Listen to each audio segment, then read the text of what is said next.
In Revelation chapter 1 verse 10, John says, "I was in the Spirit on the Lord's day."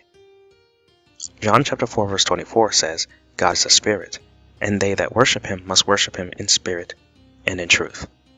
In other words, John was keeping the Lord's day holy. Within the fourth commandment, we read in Exodus chapter 20 verse 8, "Remember the Sabbath day to keep it holy." When the commandment says, "Remember the Lord's day," why is it that so many Christians do the exact opposite? James chapter 2 verses 10 to 11 says, "For whosoever shall keep the whole law, and yet offend in one point, he is guilty of all. For he that said, Do not commit adultery, said also, Do not kill. Now if thou commit no adultery, yet if thou kill, thou art become a transgressor of the law.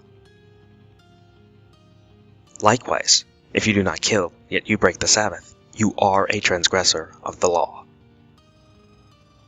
And 1 John chapter 3 verse 4 says, "Sin is the transgression of the law." God warns us in Hebrews chapter 10 verse 25 that we should not forsake the assembling of ourselves together, as the manner of some is. And also in verse 26, if we sin willfully, after that we have received the knowledge of the truth, there remaineth no more sacrifice for sins. You will be lost if you never repent from breaking God's Sabbath. The commandment says, "The seventh day is the Sabbath of the Lord thy God." Mark chapter 16 verse 9 says, "Jesus was risen early the first day of the week." The day of Christ's resurrection is not the Sabbath day. Both the Old and the New Testament call the Sabbath the Lord's day.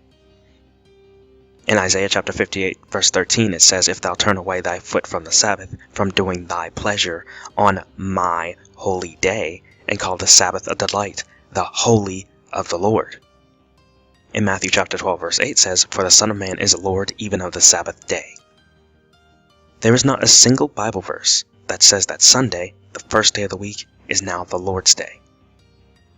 The resurrection is honored by baptism, not Sunday keeping. Romans chapter 6 verse 4 says, "Therefore we are buried with him by baptism into death, that like as Christ was raised up from the dead by the glory of the Father, even so we also should walk in newness of life." Deuteronomy chapter 12 verse 32 says, "What things soever I command you, observe to do it. Thou shalt not add thereto, nor diminish from it." For those who will choose to keep Sunday instead of the Sabbath commandment, Christ says in Matthew 15:9, "But in vain they do worship me, teaching for doctrines the commandments of men."